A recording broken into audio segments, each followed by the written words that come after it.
আরজি করে এমার্জেন্সি বিভাগে ভাঙচুর নিয়ে চাঞ্চল্যকর অভিযোগ সামনে এসেছে। বলা হচ্ছে যে বুধবার রাতে এমার্জেন্সি বিভাগে যাদের হামলা চালাতে দেখা গিয়েছিল তারা নাকি ট্রাকে করে হাওড়া থেকে কামারহাটি থেকে এসেছিল, মানে তাদেরকে নিয়ে আসা হয়েছিল, আর তারা নাকি কোনো নির্দিষ্ট মানুষজন। কি বিস্ফোরক মন্তব্য! তার মানে বলা হচ্ছে যে আরজি করে যে রাতভর এমার্জেন্সি বিভাগে হামলা চললো সেটা নাকি পুরোটাই পরিকল্পিত। আর এই ঘটনায় রাজ্যের শাসক দলের কর্মীরা যুক্ত রয়েছে। আরজিকর মেডিকেল কলেজ ও হাসপাতালে মহিলা ডাক্তারের নৃশংস হত্যাকাণ্ড ঘিরে গোটা বাংলা সহ গোটা দেশ শোকস্তব্ধ। ব্যস্ত শহরের রাতে নিজের চেনা পরিসরে নিজের কর্মস্থলে মহিলা ডাক্তারের নৃশংস মৃত্যুকে মেনে নিতে পারছে না বাংলা। আর তারই প্রতিবাদে মেয়েরা রাত দখল করো আহ্বান জানিয়ে যে প্রতিবাদ কর্মসূচির ডাক দেওয়া হয়েছিল, সোশ্যাল মিডিয়ায় জানিয়ে ঝড় ওঠে। সন্ধ্যে থেকেই তাতে দেখা গেল বিপুল সাড়া। উত্তরবঙ্গ থেকে দক্ষিণবঙ্গ নানা জেলায় গ্রাম ও শহরাঞ্চলে চলে সেই প্রতিবাদ কর্মসূচি। আরজিকর হাসপাতালের ঘটনায় দোষীদের শাস্তি সহ ন্যায় বিচারের দাবি জানানো হয়। এই অবস্থায় নন্দীগ্রামে রাজ্যের বিরোধী দলনেতা শুভেন্দু অধিকারী আরজি করে এমার্জেন্সি বিভাগের হামলার পিছনে কারা জড়িত সেই সব তথ্য সামনে এনেছেন। তিনি বলেন, গতকাল রাতে আরজি করে যারা শান্তিপূর্ণ আন্দোলন করছিল তাদের উপর সংগঠিত হামলা হয়েছে। আমরা এর নিন্দা করি। ট্রাকে করে হাওড়া থেকে কামারহাটি থেকে নির্দিষ্ট মানুষজনদের নিয়ে গিয়ে শাসক দল হামলা করেছে। কলকাতার মানুষ দেখুন কোথায় বসবাস করছেন আপনারা। আমরা তো আগে থেকে প্রস্তুত, সব হিসেব সময়ে হবে।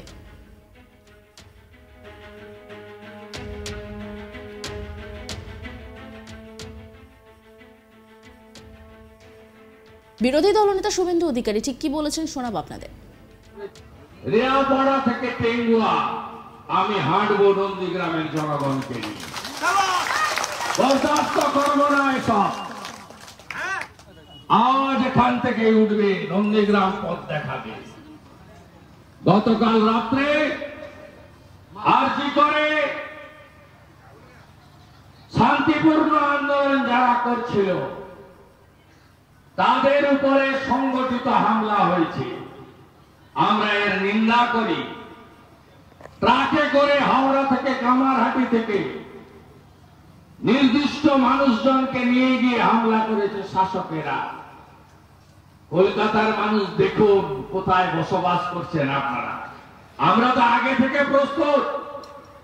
যেদিন টাউন ক্লাবের বজরংবলীর অনুষ্ঠানে আসার জন্য সোনাচূড়া থেকে বাসে করে আসছিল ভক্তমন্ডলী, হুতামোড়ে যা করা হয়েছে আমরা কি ভুলেছি?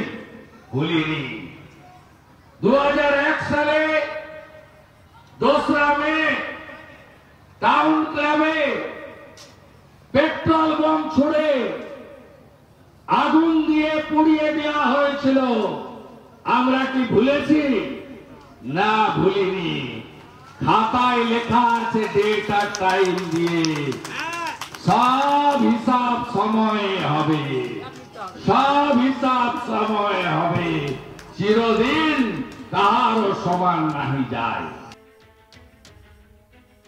তিনি আরো বলেন, আরজি করে ঘটনা আমাদের বাঙালিদের লজ্জিত করেছে। আমরা কেউ চোখে চোখ রেখে কথা বলতে পারছি না, কারণ এটি কোনো সাধারণ ঘটনা নয়, একটি সরকারি হত্যা।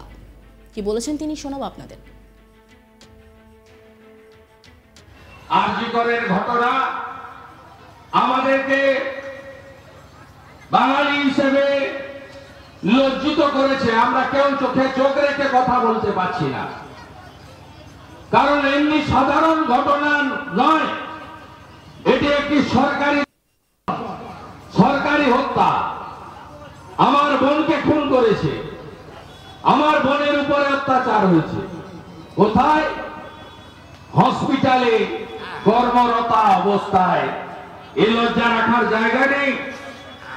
আজকে মোদিজি নারী নির্যাতনের জন্য সোচ্চার আওয়াজ তুলেছেন, বলেছেন মহিলাদের উপর অত্যাচার বন্ধ করতে হবে।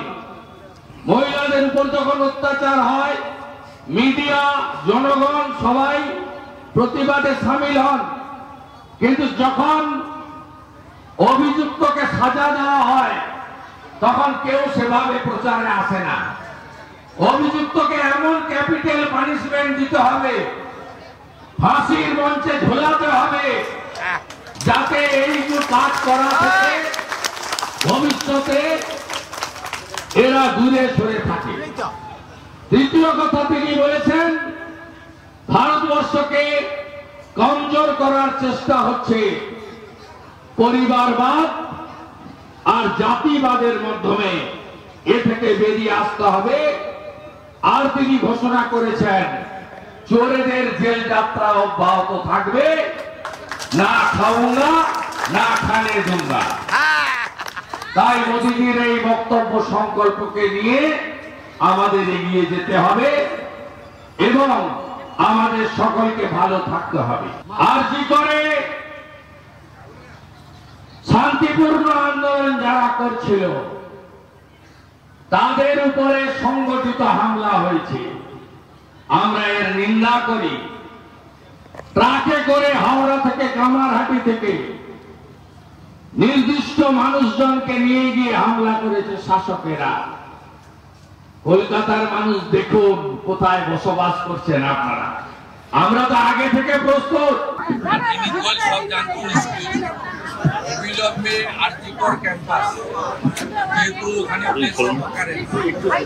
ওই জায়গা বাহিনী নিয়ন্ত্রণে নেওয়া হচ্ছে। আর গতকালের পরিকল্পিত হামলাও তদন্তের দায়িত্ব সিবিআইকে দেওয়া হচ্ছে। কারণ গতকাল প্রায় 1,500 থেকে 2,000 একটি বিশেষ সম্প্রদায়ের শান্তি বাহিনীকে হাওড়া থেকে, কামারহাটি থেকে এবং বেলগাছিয়া থেকে জড়ো করে হামলা করা। এটা নিন্দার কোনো জায়গা নেই।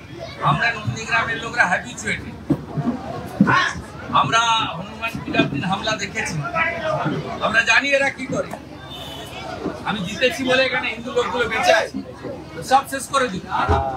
2001-21 দেবব্রত মাইতিকে খুন করেছে, এবারের লোকসভা ভোটেও রথিবালা আড়িকে খুন করেছে।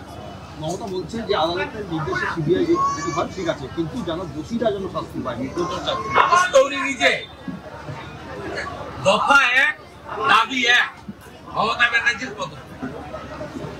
দফা 1 দাবি 1 মমতা ব্যানার্জির পদত্যাগ।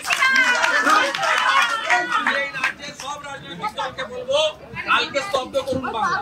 মমতা বলছে মন থেকে করুন, যেভাবে পারেন করুন, সবাই মিলে করুন, কাল স্তব্ধ করুন পশ্চিমবঙ্গ। দফা 1 দাবি 1 মমতা ব্যানার্জির পদত্যাগ।